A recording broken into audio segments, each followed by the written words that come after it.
All right, so get ready, because today we're going to do a deep dive on something super useful for you every single day in your professional life. Yeah. Mastering those essential English skills for work situations. We found this awesome guide, and it's actually kind of fun to read. Right. And it uses like real world situations to show you exactly how to navigate those, those tricky workplace interactions in English. It is really interesting how often we'll focus on just general fluency when sometimes you really need that like extra level of precision and confidence. Exactly. Especially at work. Like, how many times have you been in a situation where you knew what you wanted to say? Oh, yeah. But you just couldn't find the right words? Totally. This guide is going to be your secret weapon for everything from nailing that job interview to presenting like a pro. It's all about giving you the tools to make a real impact. Yeah. Because strong communication skills, especially in English, can open so many doors for you. Okay, let's unpack this, starting with first impressions. You know, those initial interactions maybe at a networking event, right? Or even just meeting a new colleague. This guide stresses how important it is to make a strong introduction. It really is all about that first impression. Right. And they have a simple template that anyone can use. Okay. You know, it's not about being like robotic or anything. It's more about having a framework that you can build on. Right. They walk us through this example of a guy named Jake who's working on his English, and he uses this template to introduce himself. Okay. He starts by saying, "Hi, my name is Jake. I'm from Canada. I work as an IT consultant helping businesses with tech solutions in my free time. I enjoy playing the guitar and traveling." That's great. It's simple, but it works. Now, I like how he kind of blends the personal and professional details. He's not just like listing facts, you know. He's giving you a glimpse into who he is as a person. And that's what makes it memorable, right? Yeah. You're not just a name and a job title. You're like a real person with interests and passions. Right. So how would you suggest someone adapt this template for their own introduction? I think it's about, you know, what makes you unique? Like, what are your key skills and experiences? And, you know, what are you passionate about outside of work? Yeah. Weave those details in, and suddenly you've got an introduction that's both professional and engaging. I love that. Yeah. So we're not just talking about memorizing lines. We're talking about crafting an introduction that reflects who you are and what you bring to the table. Exactly. It's about owning your narrative and presenting yourself with confidence. Now let's talk about presentations. Okay. I think everyone gets a little nervous before a big presentation, even in their native language. Absolutely. This guide acknowledges that fear, but then gives you a powerful tool to combat it. A clear 3-part structure for any presentation: introduction, content, and conclusion. I like that. I like how they break it down like that. It makes it feel so much more manageable. Yeah. They even give specific phrases for each section, like starting your intro with, "Let's start with," or wrapping up your conclusion with, "To summarize." Right. Those phrases are like little signposts for your audience. They guide them through your presentation to make it super easy to follow. Yeah. I mean, and the cool part is those phrases work no matter what your topic is. Right. It's like a universal formula for clear communication. The guide shows Jake using this structure for a presentation on AI in business. Oh, wow. Which can be pretty complex stuff. Right. But because he follows this framework, his presentation is engaging and easy for everyone to understand. That's the beauty of a solid structure. Yeah. You know, it helps you organize your thoughts and deliver your message in a way that resonates with your audience. Okay, now for the part everyone dreads, the job interview. Oh, yeah. This guide acknowledges how high-pressure interviews can be, but it also reminds us that preparation is key. We see Jake tackling those classic questions like, "Tell me about yourself," and why this company. Yeah. And he does a fantastic job of weaving in his skills and aspirations. Good. In a way that showcases his value to the company. Yeah, he's not just reciting his resume. Right. He's telling a story about his professional journey and how his skills align with the company's needs. And this is something you can absolutely practice beforehand. Yes. Think about how your unique skills and experience make you the perfect fit for the role. Right. And then there's the dreaded weaknesses question. The. Instead of dodging it, the guide shows Jake turning it into a positive. Okay. Well, this is good. It's a brilliant example of what we call framing. Okay. Instead of dwelling on a negative, you shift the perspective to highlight self-awareness and a desire to improve. So like instead of saying, for instance, you might say, I sometimes get so focused on the details that I can lose sight of the bigger picture. However, I'm actively working on this by. wow, that's so clever. Yeah. So you're acknowledging a potential weakness, but you're also showing that you're proactive and committed to growth. Exactly. And that's what makes you stand out as a candidate. Yeah. You're not just presenting a polished facade. You're showing that you're a real person who's willing to learn and grow. That's fantastic. Yeah. I love how they approach those kind of tricky interview questions Yeah. in such a positive way. Right. You're not just trying to survive the interview. Yeah. You're using it to showcase your strengths. Exactly. And this guide emphasizes that it's not just about what you say, Right. but how you say it. And it goes into like nonverbal communication, Yes. which is so important in interviews. Like your posture. Yeah, think about your posture, your eye contact, your overall demeanor. You can have the perfect answer, Right. but if your body language is screaming, oh, I'm terrified, it's going to undermine everything. He suggests practicing, beforehand. Yeah. Maybe even recording yourself to see how you come across. Oh, that's a good idea. Yeah. You want to project confidence and enthusiasm, even if you're feeling those butterflies, in your stomach. Okay, let's move on to something that can be a little intimidating, even for native English speakers. Okay. Negotiation. I love how this guide frames negotiation as a collaborative process. Right. Not a battle to be won. It's about finding those win-win solutions. And it starts with clear communication. Yeah, they use this really interesting role play Yes. between Jake and Emma Yeah. who are negotiating a marketing deal.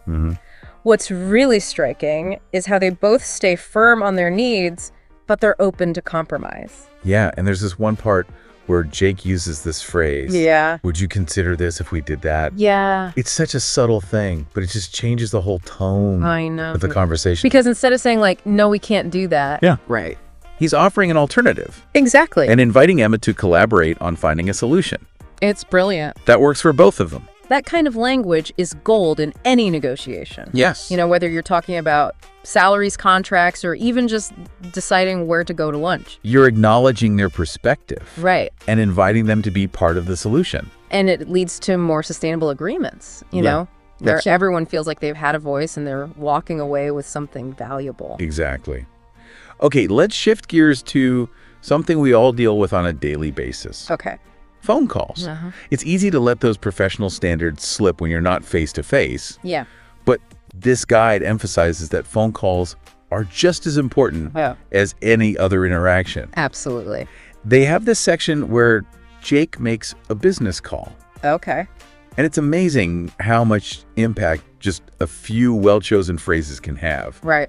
He starts by saying, "Hello, this is Jake from Tech Solutions. May I speak with Emma?" So simple, Right. but it immediately sets a professional tone. Yeah, and throughout the call, he's using those polite phrases to make requests, confirm details, and even end the call on a positive note. It's like a masterclass in phone etiquette.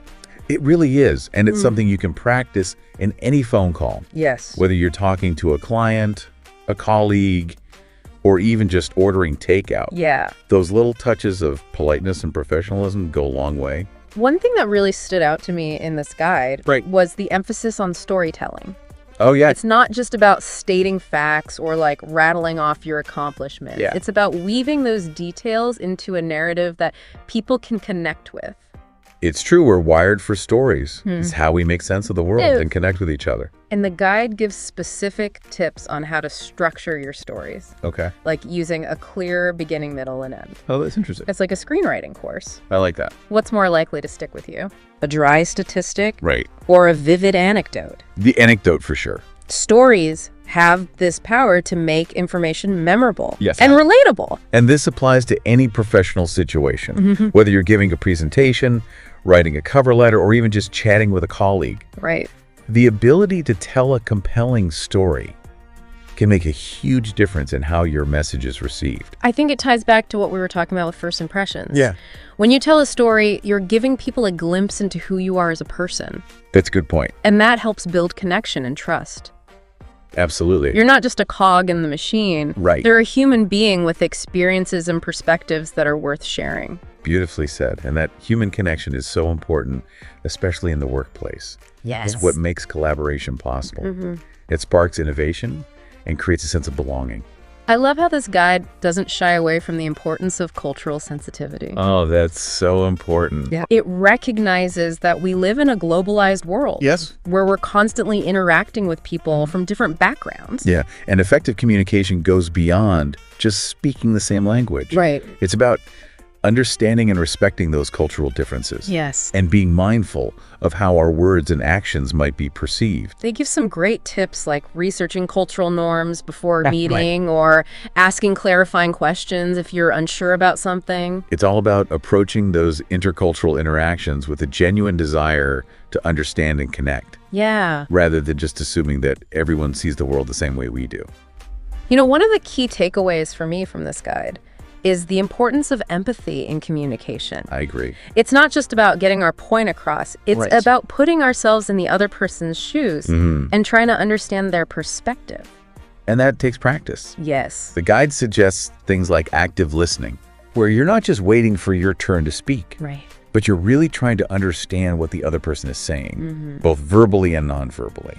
And asking open-ended questions. Yes. To encourage them to share their thoughts and feelings. It's like you're creating a space for genuine dialogue where everyone feels heard and respected. And that can lead to more productive conversations. Absolutely. Stronger relationships. Yeah. And ultimately a more positive and collaborative work environment. Exactly. It's pretty amazing how just those small changes in how we communicate can make such a big difference. Right. Sometimes it's not about learning a whole new language, you know.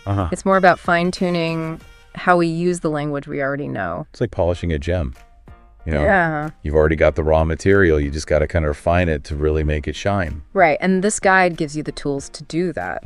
One thing that really impressed me was how much emphasis they put on giving and receiving feedback effectively. Oh, yeah, that's so important. It can be tough even in your native language. Totally. No one wants to feel like they're being attacked or criticized. You know? It could be really tricky. And that's where the guide's advice comes in. Yeah. They break down how to give feedback that's constructive and helpful. Right. You know, focusing on specific behaviors rather than making it personal. Like imagine you're giving feedback to a colleague. Okay. Instead of saying, you're not a good listener. Right.